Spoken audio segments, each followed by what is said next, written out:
जय जगन्नाथ जय गुरुदेव मु जय कृष्ण आपन को स्वागत करुछि विश्वकर्मा वास्तुर एक नुआ अध्याय ता होछि आम गृहर क्यों दिग आमको ऋणग्रस्त कराई थाए।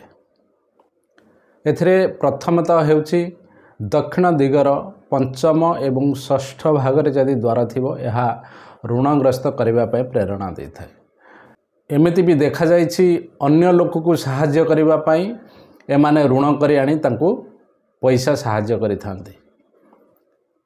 पंचम द्वार हेउछि ऋणग्रस्त करैबार द्वार एवं षष्ठ द्वार हेउछि अत्यंत दारिद्रतार द्वार।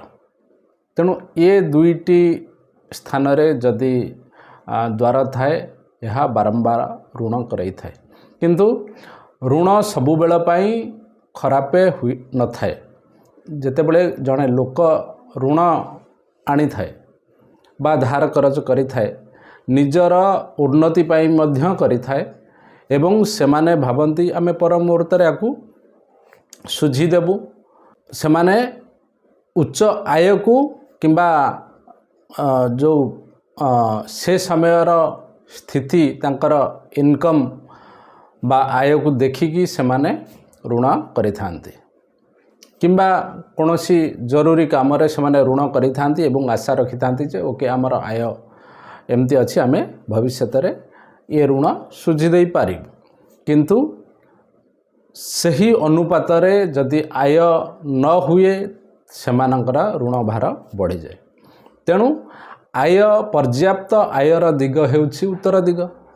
जदि उत्तर दिग खराब थिबो ताहले तांकर इच्छा मुताबक आय बा जोटा सेमाने स्थिर करिते सही हिसाब रे सेमाने आय करि पारंते नाही एवं ऋण भार रे डुबी डुबी जाते।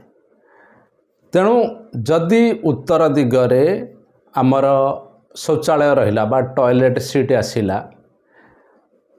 ताहले एहा आमर केबे हेला आय बढ़ाइबाकू दिए नाही। एवं उत्तर दिगरे जदि आमर रोसई घरर चूल्हा गैस बर्नर आसिला से दिगरे ताहले यहा मध्य आमर आय पंथा को डुबई दे थाए। यहा पई सरल उपचार जदि आपणकर सेठी शौचालय अछि किंबा रोसई घर आसुछि ताकू आमे सरल प्रतिकार द्वारा आमे ताकू रेक्टिफाई करी तार फायदा उठाई पारिबा। तृतीयतः जदि से जगार एनर्जी डाउन थाए जदि कोनोसी भूल ऑब्जेक्ट सेठी रखा होई थाए किंबा भूल रंग से दिगरे आपण करि देई थांती आपण तो ऋण नै गला पर आय ठीक ठाक थिला तापरे घरे किछि मॉडिफिकेशन कले किछि रेक्टिफिकेशन कले किंबा किछि आपण घरर रंग बदलै देले। तेणु से क्षेत्र में जदि उत्तर दिग खराब हो गला से जगार एनर्जी डाउन हो जाए। तेणु आमे सबू मोटामोटी भाव देखा पड़ो जे सेठी कौन कौन आसुछि कारण केवल से ही गोटे दिग जे कि आमको पर्याप्त आयर पंथा दर्शाई थाए। इनकम हेउनी माने आखि बंद करी आमे उत्तर दिग को फोकस करवा दरकार एवं भूल प्रवेश द्वारा जदि केउठी अच्छी ता उपरे फोकस करवा दरकार।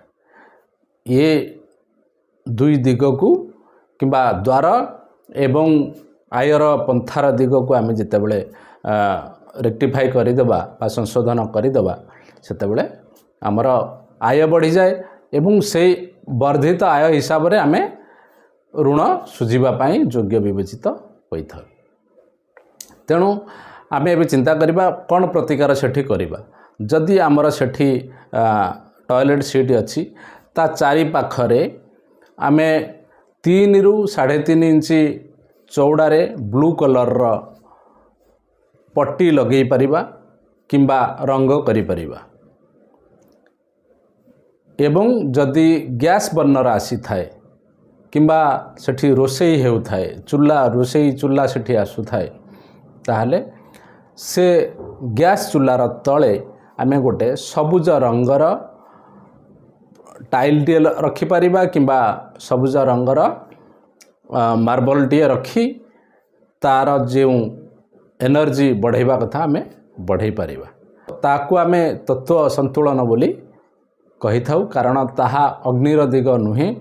ଯଦି ଉତ୍ତର ଦିଗରେ ଅଗ୍ନିର ସ୍ଥାନ ଆସିଲା ବା ଜଳ ତତ୍ତ୍ୱର ଦିଗରେ ଯଦି ଅଗ୍ନି ତତ୍ତ୍ୱ ଆସିଲା, ତାହା ମାନେ ଆର୍ଥିକ ସମସ୍ୟା ସୃଷ୍ଟି କରିବା ସହିତ ଶରୀରରେ ରୋଗ ମଧ୍ୟ ଉତ୍ପନ୍ନ କରିଥାଏ।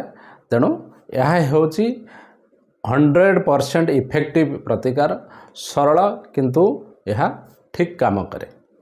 ତା ବ୍ୟତୀତ ଯଦି ଆମର ଜାଗାର ଏନର୍ଜି, ସପୋଜ ଆପଣଙ୍କର ସେଠି ଟଏଲେଟ୍ ନାହିଁ କିମ୍ବା ଚୁଲା ବି ନାହିଁ, ତାହେଲେ ଆମେ ଦେଖିବା ସେଠି ଭୁଲ ରଙ୍ଗ ତ ଲାଗିନି